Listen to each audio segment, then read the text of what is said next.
Discounts.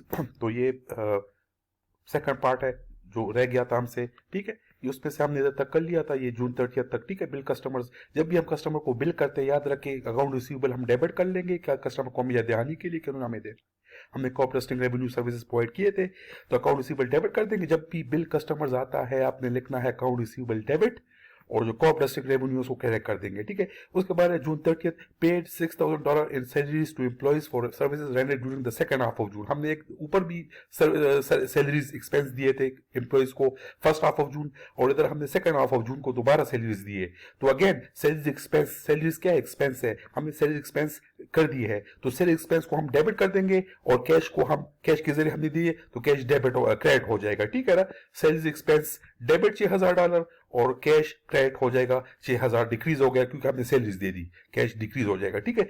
Expenses इसी तरह होते हैं, जो भी एक्सपेंस हो डेबिट कर देंगे, और बाकी अगर कैश के जरिए हो गया तो कैश कर देंगे, अगर अकाउंट पेपर के जरिए हो गया तो अकाउंट पेपर क्रेडिट कर देंगे, ठीक है ना। इधर कैश हुआ तो कैश के जरिए कर देंगे जून 30, ठीक है।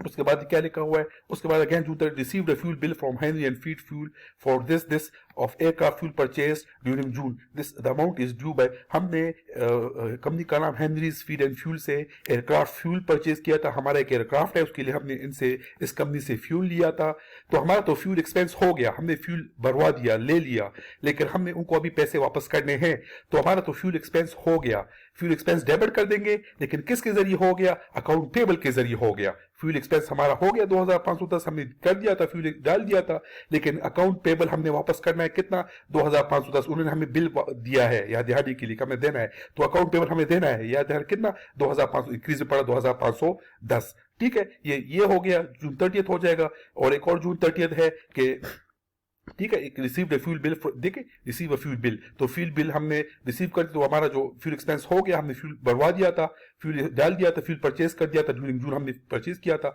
उसके बाद है फ्यूल एक्सपेंस डेबिट कर देंगे और अकाउंट्स पेबल क्रेडिट कर देंगे, क्योंकि हमने कैश के जरिए नहीं लिया था फ्यूल, हमने अकाउंट पेबल पे फ्यूल लिया था, ठीक है। Now June 30 Campbell withdrew $2,000 cash from the business for personal use. Campbell owner का नाम है, उसने अपने बिजनेस से $2,000 निकाल दिया अपने पर्सनल यूज के लिए। मैंने आपको बोला था जब भी बिजनेस से ओनर पैसे निकालता है उसको क्या बोलते हैं, ड्राइंग्स बोलते हैं, ड्राइंग्स। तो इसका एक ही तरीका है ट्रांजैक्शन का स्टैंडर्ड, हम हमेशा क्या करते हैं, ड्राइंग्स को डेबिट कर देंगे, और जो हमारा कैश है वो डिक्रीज हो गया क्योंकि उसने पैसे निकाल दिए बिजनेस से, तो कैश डिक्रीज हो जाएगा उसी अमाउंट का $2,000, ड्राइंग्स डेबिट और कैश क्रेडिट हो जाएगा, ठीक है। ड्राइंग्स किधर, ड्राइंग्स देखे बेटे, इधर देखे, सॉरी ये इधर आ जाए, देखे पैट कैम्पबेल ओनर का नाम, ड्राइंग्स उसने कर दिए $2,000 डेबिट कर दो, ड्राइंग उसने निकाल दिया बिजनेस से पैसे, अपने पर्सनल यूज के लिए पैसे निकाले, तो कैश पैसे जब बिजनेस निकल जाता है कैश डिक्रीज हो गया कितना, $2,000 to record cash withdrawn by the owner for the business from the business for personal use. No, तो हमारा एक पार्ट हो गया, कि प्रिपेयर जर्नल एंट्रीज, हमने सारों के ट्रांजैक्शंस के, सारों के जो दिए थे ट्रांजैक्शंस के जर्नल बना दिया। अब डी क्या है, पोस्ट टू लेजर अकाउंट्स, अब हर एक का हमने लेजर अकाउंट बनाना है, ठीक है। इस तरह जर्नल इस तरह बनाया है, ठीक है। ये सारे लेजर अकाउंट है, लेजर अकाउंट्स लिखा हुआ है, लेजर अकाउंट्स। कैश का है, कैश का लेजर अकाउंट बना दिया, एक एक का जितने भी अकाउंट रिसीवेबल का, क्राफ्ट का, नोट्स पेबल का, अकाउंट्स पेबल का, ठीक है, पैट कैम्पबेल कैपिटल का, पैट कैम्पबेल ड्राइंग का, कॉर्पोरेटिंग रेवेन्यू का, ठीक है। तो पहले से स्टार्ट करेंगे कैश का। कैश हम अगर हमने लेजर बनाए तो हम स्टार्ट से करेंगे, जर्नल से हम निकालेंगे, शुरू से देखेंगे, फर्स्ट डेट से। इधर देखिए कैश डेबिट हुआ है कितना, $60,000, $60,000 डेबिट हुआ है, तो लेजर कैश के लेजर अकाउंट में लिख देंगे डेट, डिस्क्रिप्शन, डेबिट, क्रेडिट और बैलेंस, इस तरह लिखते हैं लेजर अकाउंट, ठीक है। डेट, डिस्क्रिप्शन, डेबिट, क्रेडिट और उसका बैलेंस भी होता है इसमें। जर्नल में बैलेंस नहीं होता, लेजर में बैलेंस होता है। जून 1 कैश हुआ है, डेबिट हुआ है कितना, $60,000, हमने जर्नल से देखा है 60,000, और बैलेंस में कितना आ जाएगा, वही बैलेंस में $60,000 आ जाएगा। उसके बाद देखेंगे कैश के बाद, उसके बाद देखेंगे जून 1 के बाद देखें इसमें है कैश, हाँ जून 2 में भी कैश है, कैश क्रेडिट में पड़ा हुआ है, डिक्रीज में पड़ा हुआ है 40,000। बेटे increase in asset is recorded by debit, decrease in asset is recorded by credit, ठीक है, ये याद रखें। तो अब $40,000 क्रेडिट में पड़ा हुआ है कैश, तो इधर आ जाएंगे, इधर लेजर अकाउंट में आ जाएंगे, ठीक है, लेजर अकाउंट में आ जाएंगे। और जून 2 में कैश बैलेंस में कितने लिखेंगे, क्रेडिट में लिखेंगे $40,000, बैलेंस ऊपर था 60,000, और अब इधर जून सेकंड में कैश क्रेडिट में लिख देंगे 40,000। तो $60,000 से माइनस करेंगे $40,000, क्योंकि डिक्रीज में पड़ा हुआ है कैश, कैश चला गया है, decrease in asset is recorded by credit, ये क्रेडिट सारे डिक्रीज में है और डेबिट में सारे इंक्रीज में होते हैं। तो 60,000 माइनस 40,000, 60,000 माइनस 40,000 कितना आ गया, $20,000, $20,000। उसके बाद और देखेंगे कैश, और इसमें कैश तो कर दिया हमने, इसमें अगेन कैश डिक्रीज हुआ है कितना, 2,500, 2,500 अगेन हम लिख देंगे 2,500, डेट जून 4 2,500, तो $20,000 माइनस 2,500 से 17,500 आ जाएगा। उसके बाद देखेंगे, ये इसमें नहीं है, इसमें है, इसमें कैश कितना डिक्रीज में पड़ा हुआ है, क्रेडिट में पड़ा 5,880, क्योंकि हमने एक्सपेंस सैलरी एक्सपेंस दिए तो कैश हमारा डिक्रीज हो गया था। तो इधर अगेन लेजर अकाउंट में लिख देंगे, डेट लिख देंगे जून 15, और 5,880 क्रेडिट में लिख देंगे, तो 17,500 माइनस 5,880 11,620। उसके बाद दोबारा देखेंगे कैश किधर पड़ा हुआ है, इधर देखेंगे ये कैश 1,890 क्रेडिट में पड़ा हुआ है, डेट वाइज नीचे आते जाएंगे, कैश कितना 1,890 क्रेडिट में पड़ा हुआ है। तो इधर लिखेंगे डेट जून 18 1,890 क्रेडिट में लिख देंगे, 11,620 माइनस 1,890 9,730। उसके बाद देखेंगे, उसके बाद क्या है, उसके बाद पेटेड देखेंगे,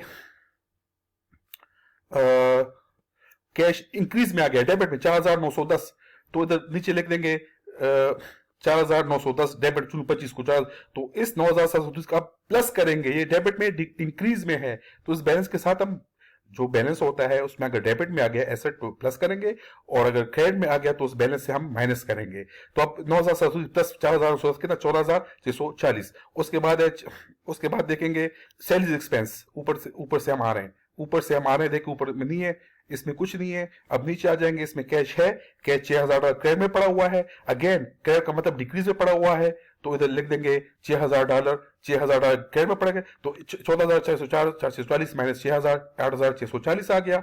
उसके बाद अगेन देखेंगे कि इसमें नहीं है, फिर इसमें कैश है, डेबिट में क्रेडिट में पड़ा हुआ है, डिक्रीज में पड़ा $2,000, अगेन उन्होंने पैसे निकाले बिजनेस से, जैसे बिजनेस से कैश निकल गया $2,000, तो डिक्रीज में आ गया। अगेन जून 30 को लिखेंगे $2,000, तो 8,640 माइनस $2,000 6,640 हमारा कैश का लेजर अकाउंट का फाइनल बैलेंस बन गया।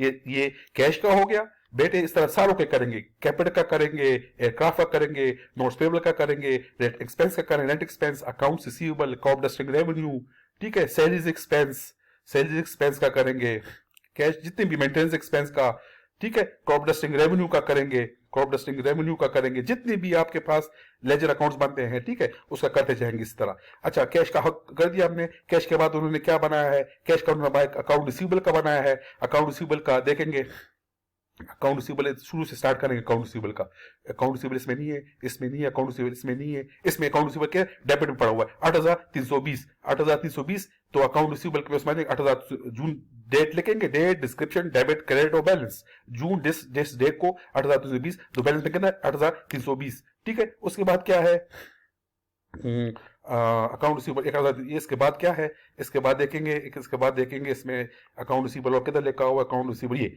डेबिट क्रेडिट में पड़ा हुआ 4,910, तो डिक्रीज में पड़ा 4, क्योंकि कस्टमर ने हमें 4,910 पैसे वापस कर दिए, तो उसमें से कैश हमारा इंक्रीज हो गया और 4,910 क्रेडिट में आ गया। तो अकाउंट रिसीवेबल क्या लिखेंगे, 4,000 क्रेडिट में लिखेंगे, तो इस 8,320 से माइनस करेंगे 4,000, तो कितना गया 3,420। अगेन उसमें और देखेंगे अकाउंट रिसीवेबल का, और देखेंगे इसमें अकाउंट रिसीवेबल और किधर है, ये अकाउंट रिसीवेबल अगेन इंक्रीज में पड़ा हुआ, डेबिट पर कितना 16,440 इंक्रीज में पड़ा हुआ है, तो इधर क्या लिखेंगे, इधर लिखेंगे 16,400 डेबिट में लिखेंगे, 3,000 के साथ 16,400 कितना 19,000 समथिंग आ जाएगा। ये हमारा बैलेंस बन गया अकाउंट रिसीवेबल का लेजर अकाउंट। एयरक्राफ्ट का बनाएंगे, date description debit credit balance, June जिस डेट को एयरक्राफ्ट हुआ था, देखिए इसमें लिखा हुआ है एयरक्राफ्ट किधर गया, ये देख जून 2 को एयरक्राफ्ट हमने परचेज किया 2,20,000 डेबिट में पड़ा हुआ है, तो इधर लिख देंगे एयरक्राफ्ट, ऊपर हेडिंग दे देंगे date description debit credit balance, June 2 को 2,20,000 डेबिट, और बैलेंस में कितना जाएगा वही अमाउंट, बस और कुछ इसमें ट्रांजेक्शन नहीं हुआ एयरक्राफ्ट का। नोट्स पेबल का देखेंगे, नोट्स पेबल का एक ही दफा हमने कहा था 1,80,000 हमने इसको वापस करना है, 1,80,000 देखें नोट्स पेबल अकाउंट में बताता हूं, ये नोट्स पेबल ये है, 1,80,000 क्रेडिट में पड़ा, इंक्रीज में पड़ा हुआ है, ठीक है, ये उल्टा हो गया एसेट्स के, ठीक है। तो इसी तरह अकाउंट पेबल का लिखेंगे, नोट्स पेबल का लिखेंगे, जून 2 को 1,80,000 क्रेडिट में बैलेंस में आ जाएगा नोट्स, और नोट्स पेबल अगर है ट्रांजैक्शन में डेट वाइज तो उसमें करेंगे, लेकिन इसमें और कोई जिक्र नहीं किया नोट्स पेबल का, तो क्लोज कर देंगे, बस एक भर देंगे। उसके बाद अकाउंट्स पेबल का एक ही दफा आया है, अकाउंट्स पेबल देखे ये है, अकाउंट्स पेबल ये है, अब देखेंगे अकाउंट्स पेबल ये है, अकाउंट्स पेबल मैं आपको बताता हूं इसमें किधर है अकाउंट्स पेबल, अकाउंट्स पेबल ऊपर है मेरे ख्याल में, अकाउंट्स पेबल, एक मिनट, अकाउंट्स पेबल, ये अकाउंट्स पेबल, अकाउंट्स पेबल, ये अकाउंट पेबल 2,510 इंक्रीज में पड़ा, क्रेडिट में पड़ा हुआ है, तो अकाउंट पेबल में इस तरह कर देंगे, अकाउंट पेबल लिख देंगे, जून 30 को क्रेडिट में लिखेंगे और बैलेंस सामने ले आएंगे, बैलेंस, ठीक है। बैक कैपिटल भी जून एकम को उन्होंने इन्वेस्टमेंट किया था बिजनेस में $60,000 का, जिससे उसका कैश भी इंक्रीज हो गया, तो कैपिटल भी इंक्रीज हो गया था, कैपिटल क्रेडिट में आ गया था $60,000, तो इधर भी कैपिटल में क्रेडिट में लिख देंगे कैपिटल 60,000, और बैलेंस में कितना जाएगा $60,000। पैट कैमल ड्रॉइंग, उन्होंने बिजनेस से पैसे निकाले थे पर्सनल यूज के लिए $2,000, जिससे कैश भी डिक्रीज हो गया था और ड्रॉइंग्स डेबिट हो गया था $2,000 डेबिट में, बैलेंस में कितना $2,000। Crop dusting revenue, last one, crop dusting revenue भी इसी तरह जून 15 को एक दफा रेवेन्यू, अब इस तरह जनरल में देखेंगे, जनरल में रेवेन्यू किधर है, रेवेन्यू किधर लिखा हुआ है, क्रॉप डस्टिंग रेवेन्यू, ये क्रेडिट में पड़ा हुआ कितना 8,320, तो इधर लिखेंगे 8,320 क्रेडिट में, और बैलेंस में आ जाएगा 8,000, date description debit credit balance, और ऊपर लेंगे crop dusting revenue ledger account, ठीक है ना। तो जून 15 को क्रेडिट में लेकिन 8,320, बैलेंस में 8,320 आ जाएगा। और एक दफा और भी रेवेन्यू हुआ था, ये क्रॉप डस्टिंग रेवेन्यू, एक दफा ये भी हुआ था, एक मैं बताता हूँ, ये क्रॉप डस्टिंग रेवेन्यू इंक्रीज में पड़ा हुआ है 16,450 क्रेडिट में पड़ा हुआ है, तो इसको इधर नीचे ले आएंगे 16,400, तो इसके साथ हमने इसको साथ प्लस करना है, क्योंकि लाइबिलिटीज रेवेन्यू कैपिटल क्रेडिट में इंक्रीज में होते हैं, लाइबिलिटी रेवेन्यू कैपिटल क्रेडिट में इंक्रीज में होते हैं, और एसेट एक्सपेंसेस और ड्राइंग्स डेबिट में इंक्रीज में होते हैं, और एसेट एक्सपेंसेस ड्राइंग क्रेडिट में डिक्रीज में होते हैं। लाइबिलिटी रेवेन्यू कैपिटल डेबिट में डिक्रीज में होते हैं, लाइबिलिटी रेवेन्यू कैपिटल क्रेडिट में इंक्रीज में होते हैं, तो इस तरह के बैलेंस आ जाएगा फाइनल 8,320 प्लस 16,450, 24,770 बैलेंस आ गया।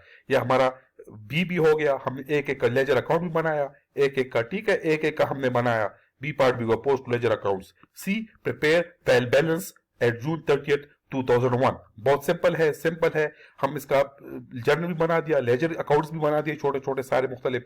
उसके बाद हम क्या करेंगे, ट्रायल बैलेंस बनाएंगे, सी पार्ट। कैम्बल के ऊपर कंपनी का नाम, कैम्बल क्रॉप डस्टिंग, क्या बना रहे हैं, ट्रायल बैलेंस बना रहे हैं फॉर द मंथ एंडेड जून 30, 2001, ये लिखेंगे सब, ऊपर आपको डेट मेंशन किया उन्होंने क्वेश्चन में, कंपनी का नाम, ट्रायल बैलेंस बनाए for the month, accounts title मैंने आपको बताया था ये लास्ट क्वेश्चन में, डेबिट और क्रेडिट, एसेट्स एक्सपेंसेस ड्राइंग्स को डेबिट में लिख देंगे, लायबिलिटीज रेवेन्यू कैपिटल को क्रेडिट में लिख देंगे सारे। कैश अब हमने लेजर अकाउंट से निकाल रहे हैं, लेजर अकाउंट से देखो, लेजर अकाउंट में कैश देखो, लेजर अकाउंट में कैश का फाइनल बैलेंस कितना है 6,640, तो कैश ऊपर लिख देंगे, कैश ट्रायल बैलेंस में कैश लिख देंगे अकाउंट टाइटल में, और डेबिट में लेंगे 6,640। अकाउंट रिसीवेबल कितना पड़ा हुआ है 19,860, अकाउंट रिसीवेबल एसेट है, अकाउंट रिसीवेबल लेके अकाउंट रिसीवेबल 19,860, तो इधर लिख देंगे 19,860, ठीक है 19,860। एयरक्राफ्ट एसेट है वो हम डेबिट में लिखेंगे $2,20,000, ठीक है। नोट्स पेबल लायबिलिटी है वो क्रेडिट में लिखेंगे $1,80,000, देखे हम लेजर अकाउंट से उतारेंगे उसको, नोट्स पेबल देख के लिखा हुआ नोट्स पेबल 1,80,000 बैलेंस देके, ठीक है।